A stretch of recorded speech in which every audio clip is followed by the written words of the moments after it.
UPSC में 522वां rank प्राप्त करने वाली जिले की बेटी मनीषा सेन का सेन समाज द्वारा रेवाड़ी में जोरदार स्वागत किया गया। इस अवसर पर मनीषा सेन ने समाज के सभी लोगों का आभार जताया। इस अवसर पर मनीषा सेन ने अपनी सफलता को लेकर कहा कि दिमाग में टारगेट और डिसिप्लिन के साथ पढ़ाई में लीन होने से सफलता जरूर मिलती है।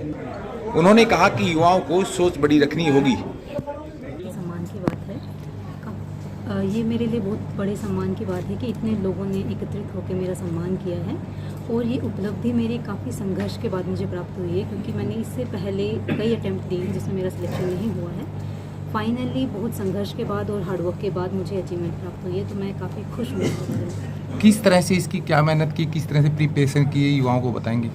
मेरा ये मानना है कि अगर आपको यूपीएससी की तैयारी करनी है तो सबसे पहले आपको एक फिक्स आपके दिमाग में टारगेट होना चाहिए कि आपको तैयारी करनी कैसे है। आपके पास एक पूरा स्ट्रेटजी होनी चाहिए कि मुझे ये स्टेप लेने हैं तैयारी करने के लिए।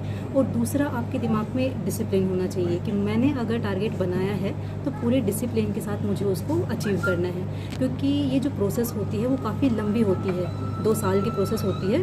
तो इसमें कंटिन्यू प्रोसेस में आप डिसिप्लिन रह पाना, उसी टाइम पे उठना, उसी टाइम पे खाना, ये काफ़ी टफ होता है, बट डिसिप्लिन के माध्यम से और पूरी संकल्प के माध्यम से आप इसको प्राप्त कर सकते हैं। एक मेनली देखने में आता है, जैसे आपने तैयारी की, अब हासिल किया, तैयारी करने से पहले यूपीएससी की सिर्फ सोच जब बनाते हैं तो एक माइंड में रहता है कि बहुत ज़्यादा हार्ड रहता है यूपीएससी क्लियर करना। तो किस तरीके से यूथ उसी टाइम कई बार स्टॉप कर देता है कि इतना हार्ड नहीं हो पाएगा, उसके लिए क्या मैसेज है?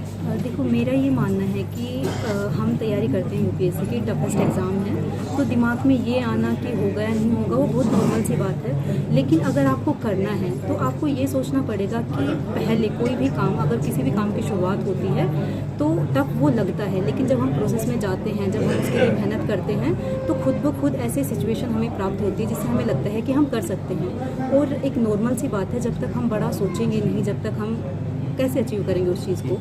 तो ज़रूरी है कि यूथ, आज का यूथ किसी भी फील्ड में, ज़रूरी नहीं है यूपीएससी में या किसी भी फील्ड में, सबसे पहले ज़रूरी है कि बड़ा से बड़ा सोचे और फिर उसको अचीव करने के लिए पूरी शिद्दत से काम करें। एक आपकी स्टडी की बात करें, किस तरीके से आपने स्टडी की, कहाँ स्टडी की? मेरी जो तैयारी हुई है वो मैक्सिमम घर पे हुई है। मैंने कोचिंग ज्वाइन किया था 1 महीने के लिए, बट मुझे आउटपुट उतना अच्छा नहीं मिला, तो मुझे लगा कि मुझे सेल्फ स्टडी करनी चाहिए। उसके अलावा मैंने टेस्ट सीरीज ज्वाइन की थी तैयारी के लिए। और अभी आपका रैंक कितना है?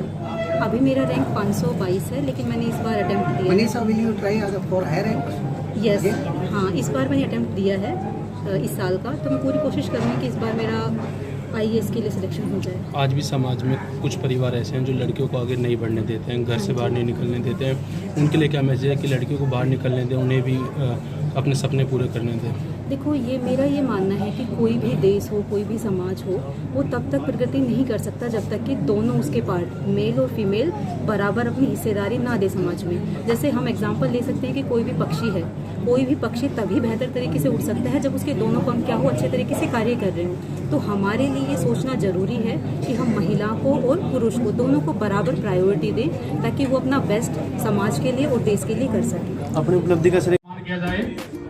गुरु जी, हरचंद जी,